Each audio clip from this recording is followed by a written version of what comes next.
Have you heard about this feud between Kevin Durant of the Oklahoma City Thunder and Stephen A. Smith of ESPN? Durant got a bit out of sorts when Smith reported that if he didn't sign with the Oklahoma City Thunder, that he might be going to the LA Lakers.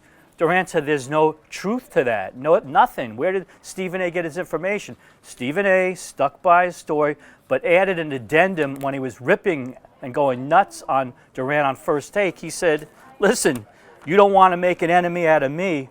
Let me tell you something, Stephen A. You don't want to make an enemy out of me. And I'll tell you another thing. We need to be peaceful here. Don't threaten anybody, making enemies. You're too good for that. You don't want to be an enemy with me, do you? I don't threaten. So listen to me. Calm down.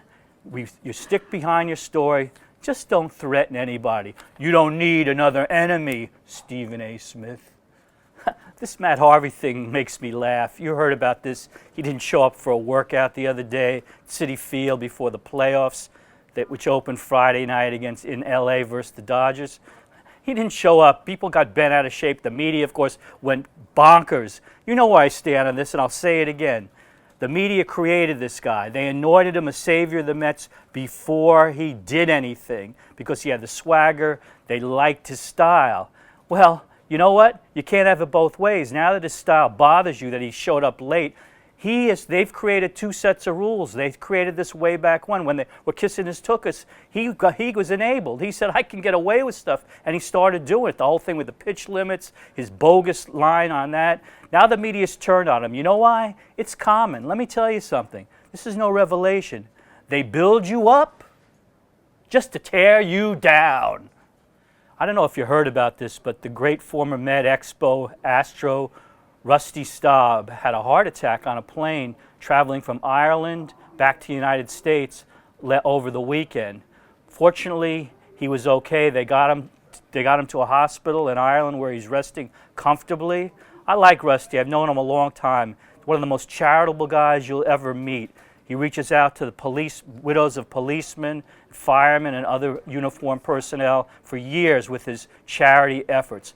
So I hope you're feeling better, Rusty. Our thoughts and prayers are with you. Take care, my man. All right, we're at the end of the Whatchamacallit show for today. We got a couple of interesting reactions to the last video we did. You know, one of them was about mom, pa, pinstripe, and local announcers doing the playoffs. And here's a guy named Sean Moe on Twitter. And he says to me, the bigger issue is stop making it impossible to sync the radio broadcast with the TV. I know what he's talking about. It's either the radio's either behind the TV or ahead of the TV. So if you try to listen to the broadcast, either you're going to know what happens before it comes on TV, or you won't know what happens unless you're watching TV. I'm making no sense. You know, what's new about that? Watch it on TV, radio, I really don't care. Listen, I don't care. And here's another one. This is something. This is from Coco. Remember that we had the video about Distraction Jackson and the Knicks and all that stuff? She's got a very simple one, Coco. She reacted to my video by going, yawns, yawns. Yeah, well, you better not fall asleep for this one because I'm going to tell you one thing and one thing only, that you better get out of here.